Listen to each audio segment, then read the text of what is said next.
Ciao a tutti e bentornati nel mio canale. Oggi voglio parlarvi della particella C.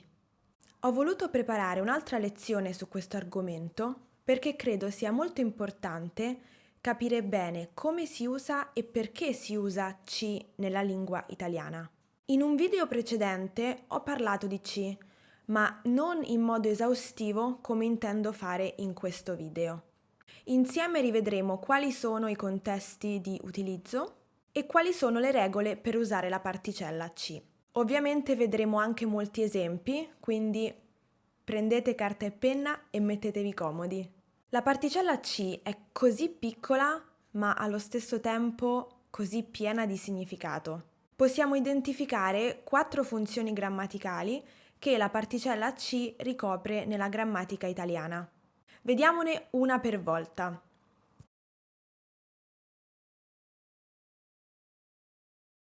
La prima funzione grammaticale che C ricopre è quella di pronome personale diretto. In questo caso C sostituisce noi. Vediamo alcuni esempi. Nostra madre ci ama. Chi ama nostra madre? Lei ama noi. Quindi noi siamo l'oggetto dell'amore di nostra madre. Sara ci ha visto al ristorante. Chi ha visto Sara al ristorante? Lei ha visto noi. Quindi quando si può porre la domanda chi, vuol dire che si tratta di un pronome oggetto diretto.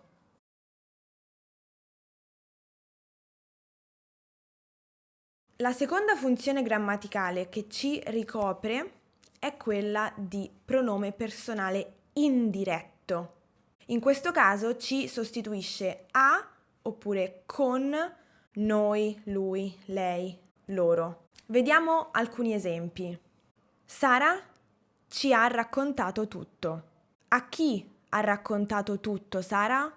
Lei ha raccontato tutto a noi. Hai parlato con Laura e Franco? No, ancora non ci ho parlato.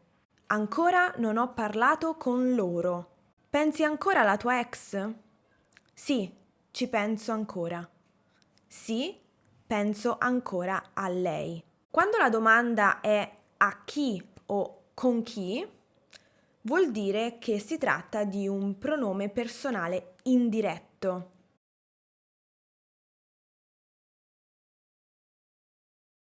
La terza funzione grammaticale che ci ricopre è quella di particella avverbiale di luogo.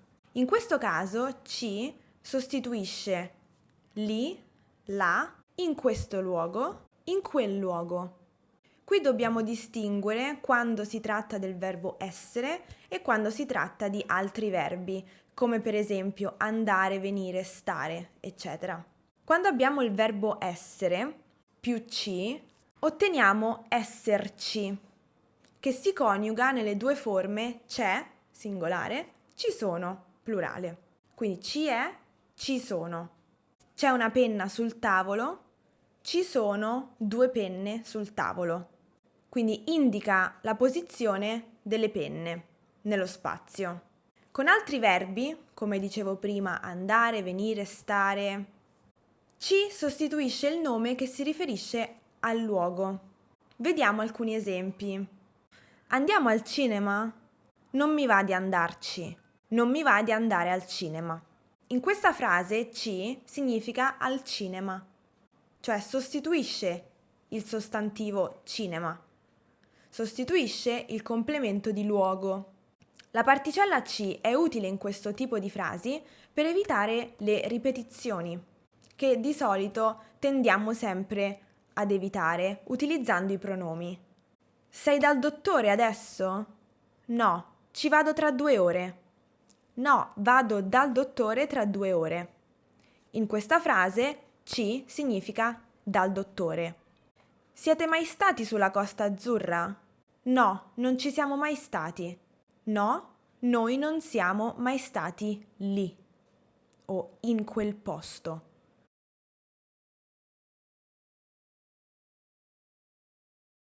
La quarta funzione grammaticale che ci ricopre è quella di particella pronominale. In questo caso ci sostituisce a questo con questo, su questo, di questo. Vediamo alcuni esempi. Hai riflettuto sulla mia proposta? Sì, ci ho riflettuto e ho deciso di accettare. Sì, ho riflettuto su questo.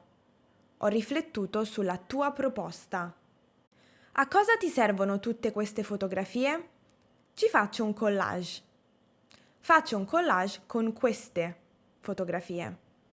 È stata una brutta esperienza, ma cerco di non pensarci più. Cerco di non pensare più a questo o a quello. Quindi cerco di non pensare più all'esperienza.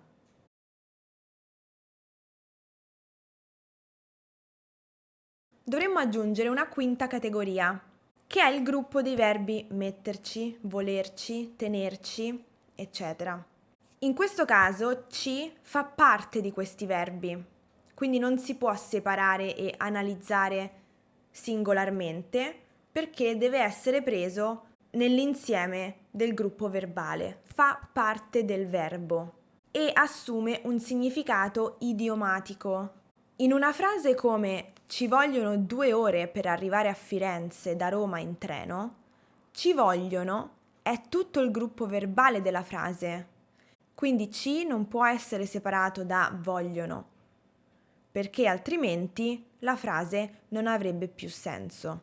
Nel caso di questi verbi, ci è parte integrante del verbo e bisogna usarlo insieme. Infatti, alla forma dell'infinito, il verbo è volerci, non è solamente volere. Allora, penso che questa lezione sia un po' più esaustiva della lezione precedente che ho fatto su C. Se non l'avete guardata, vi lascio il link nella descrizione qui sotto, così per completezza magari potete andare a guardare anche quella lezione. So che C può essere un po' difficile da capire e da utilizzare, forse più da utilizzare che da capire, perché le regole sono abbastanza chiare, quindi bisogna solamente praticarne l'uso nella lingua parlata. Se avete domande o dubbi potete scriverli qui sotto nei commenti oppure potete scrivermi un'email. Spero che comunque questo video vi abbia aiutato ad avere un'idea un po' più chiara di come funziona e di come usare questa particella C. Vi ringrazio molto per aver guardato questo video e mettete un pollice in su se vi è piaciuto. Non dimenticatevi di iscrivervi al mio canale, così potete essere sempre aggiornati sulle nuove lezioni. E non dimenticatevi anche di seguirmi su Instagram, perché lì do un sacco di consigli su libri da leggere e musica italiana da ascoltare. Parlo di molte altre cose che a volte è un po' difficile includere qui sul canale, quindi se volete mi trovate anche su Instagram. Grazie mille ancora e ci vediamo nel prossimo video. Ciao!